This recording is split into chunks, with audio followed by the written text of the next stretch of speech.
Hello guys, আপনারা সবাই কেমন আছেন? আশা করি সবাই ভালো আছেন। আপনাদের দোয়ায় আমি অনেক ভালো আছি। আজকের মেনু হচ্ছে খিচুড়ি। আর খিচুড়িটা দেখতে কত ইয়াম্মি লাগছে, আমার তো এখনই জিভে পানি চলে এসেছে। এরকম নতুন নতুন রেসিপি পেতে আমাদের চ্যানেলের পাশেই থাকুন। চলে যাচ্ছি মূল ভিডিওতে। আমি আগে মাংস কেটে ধুয়ে রেখে দিয়েছি। দিয়ে দিচ্ছি পরিমাণ মতো আদা বাটা, রসুন বাটা। দিয়ে দিচ্ছি পরিমাণ মতো তেল।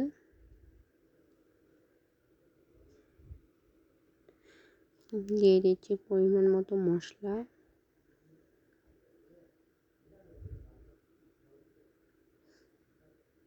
দিয়ে দিচ্ছি পরিমাণ মতো লবণ।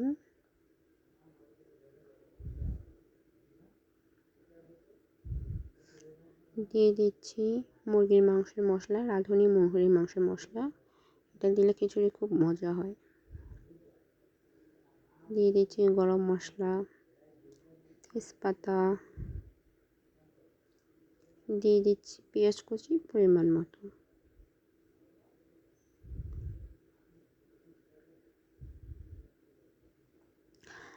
এরকম ভিডিও পেতে আমাদের চ্যানেলের পাশে থাকবেন এবং সাবস্ক্রাইব, কমেন্ট, শেয়ার করে দেবেন। তো এটা আমি ঠিক মতো মাখিয়ে নিচ্ছি।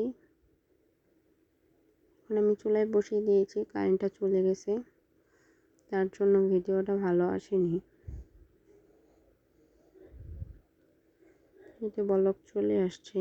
এখন এটা আমি ঢেকে রেখে দেব কিছুক্ষণ।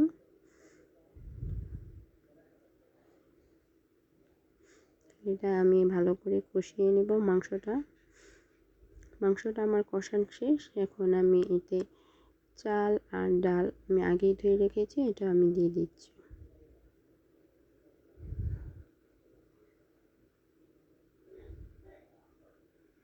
এখন আমি এটা ভালো করে কষিয়ে নেব মাংসের সাথে। চাল আর ডালটা ভালো করে কষিয়ে নেব। আপনারা কে কে খিচুড়ি খেতে পছন্দ করেন কমেন্ট করে জানিয়ে দেবেন।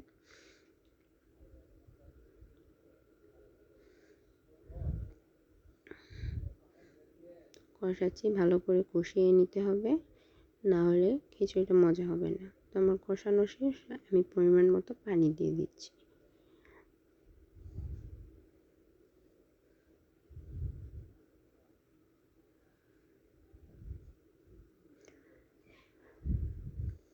পরিমাণ মতো আমার পানি দেওয়া শেষ। আমি উপর দিয়ে দিচ্ছি আবার কিছু পেঁয়াজ কুচি আর কাঁচামরিচ। তো এটা আমি একটু নেড়ে দেব। মাঝখানে আমার ভিডিওটা স্কিপ হয়ে গেছে, যার কারণে দেখানো হয়নি। তো আমার খিচুড়িটা প্রায় অনেকটাই হয়ে এসেছে, অনেকটাই না হয়ে এসেছে। আমি উপর দিয়ে দিচ্ছি ঘি দিলে খিচুড়ির ফ্লেভারটাই একটু আলাদা হয়, খেতে খুব দারুণ হয়, মজা হয়। আমি তো বলছি আর আমি দেখছি আর আমার জিভে একবারে পানি চলে আসছে। আমি এখানে ভয়েস দিতে দিতে আমার বাবু উঠে গেছে। তো এটা আমি একটু আবার নাড়া দিয়ে দিচ্ছি ভালো করে। তো আমার খিচুড়িটা ভালো করে নাড়া দেওয়া শেষ হয়ে গেছে। এখন আমি ভালো করে খিচুড়িটা করে রাখবো। আপনারা কে খিচুড়ি খেতে পছন্দ করেন কমেন্ট করে জানিয়ে দেবেন। এই তো আমাদের খিচুড়ি রান্না শেষ।